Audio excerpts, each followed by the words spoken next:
1700 km, 8 dienos, lietuviška žiema. 3 keliautojai su beveik 20 metų senumo golfu ir dideliais lūkesčiais. Tai ne apie tobulos atostogas. Tai apie tai, kaip yra iš tikrųjų. Kai šalta, slidu, kartais nepatogu. Atostogos, kuriuose niekas neįskaičiuota. Pakilę nuo kūčių stalo, išsiruošėme į kalėdinę šeimos kelionę aplink Lietuvą. Su planu ir su dideliu noru pamatyti tai, ko dar nebuvom matę. Gruodžio 27. Antroji kelionės diena.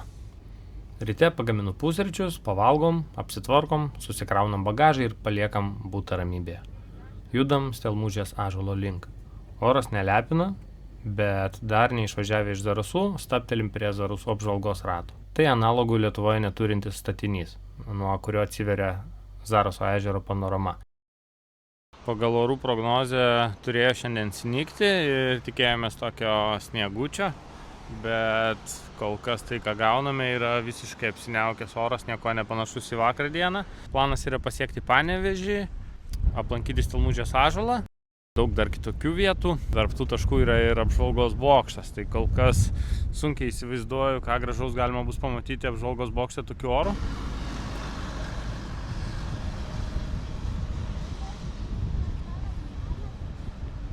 Toliau kelias link seniausio Lietuvos ąžuolo. Ir jei būsi šiame regione, šitas keliukas pats savaime yra lankytinas objektas.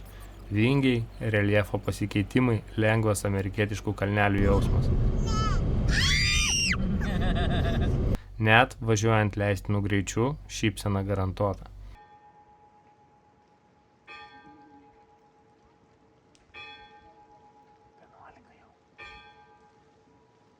Šalia ąžuolo seniausia medinė bažnyčia Lietuvoje. Viduje veikia muziejus, jo lankymas jau mokamas. Žiemą reikia suktis greitai. Dienos trumpos, todėl ilgai neužsilaikom ir judam toliau. Golfo sala nešilta, nuotaika gera ir netrukus jau lipam į Sartų apžvalgos bokštą. Ir pabandysim į jį įkopti. Oh my god! Gal užlipam iki kokio 3 bent. Labirintą atvaryt mes. Aš lipu pirmas. Pirmieji laiptai. Matosi toks vat labirintas. Paskui Ugnė galėsi varyti to labirintų, va tai varatu iki centro, o aš iš viršaus nufilmuosiu. Antras bokšto aukštas.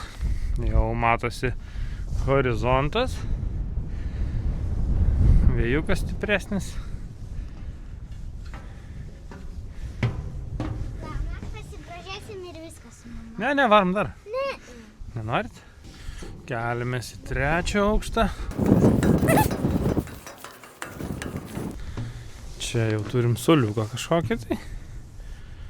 O, dar daugiau matosi. Matosi jau ežeras. Šitie medžiai dar yra aukščiau už mane. Tuoj aš pasikelsiu aukščiau. Čia va galima, kas atvaro, tai yra trifazis. Ir čia paprasta tokia rozetė. Atsineškit savo pakrovėją. Čik automatą įsijungi ir pasikrauni. Labai patogu. Varom toliau. Aš aukščiau nebijau, bet aš labai nenorėčiau pamesti telefoną. Ilgai labai kristų. 36 metrų aukščio statinys, pastatytas Rokiškio sūrio, dar 2006-aisiais. Iš viršaus matosi 4 pagal dydį Lietuvos ežeras ir viena iš 7 jo salų. Bandom pasiekti paskutinį aukštą. Ai, jisai visai čia šalia. Tai faina, kad toks blogas oras, tarpušventis ir visai nėra lankytojų.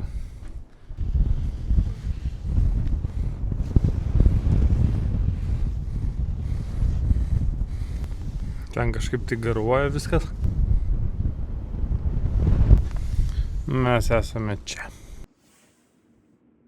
Na, slidu, reikia būti atsargiam. Beje, paskutiniam aukšte irgi galima pasikrauti telefoną. Arba jeigu dirbat nuotoliniu, tai su laptopu gali čia kokį sėdmaišį užsitempti, sėdėti savo ir dirbti. Ryšys manau, kad bus neblogas. Gerai, tai dabar leidžiuosi žemyn ir sėdam į mašiną ir judam kažkur toliau, neatsimenu kur.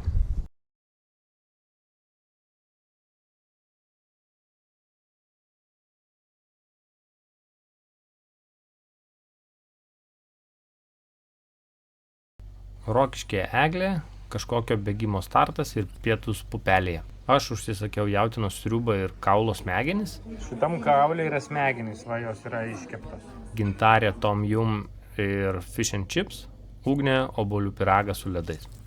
Po pietų Rokiškio dvaras. Pasivaikštom, pasižiūrim, kaip kadaise gyveno žmonės. Čia yra prakartėlis, kūdikėlis Jėzus, čia jo mama, čia neaišku žmonės. Čia 3 karaliai ir jie, kai sužinojo, kad gimė kūdikėlis Jėzus, jie iškart nedelsdami atvažiavo. Vienas su Seatu, kitas su Nissanu ir trečias su Toyota. Oras nelepina, laikas spaudžia, varom toliau. Temstant, stabtelim Salų dvare. Nusipirkam obuolių ir pamaitinam teritorijoje gyvenančias alpakas.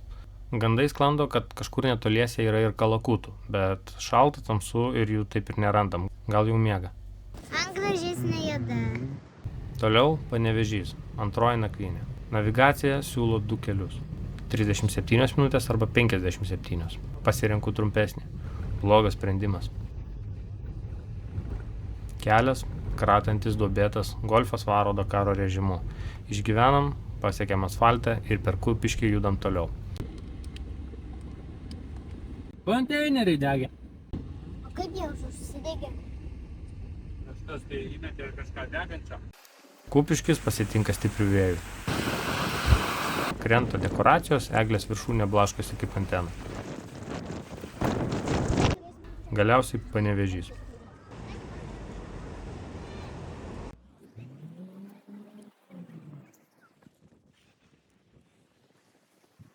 Tradiciškai lankome eglę ir atvykstam į butą.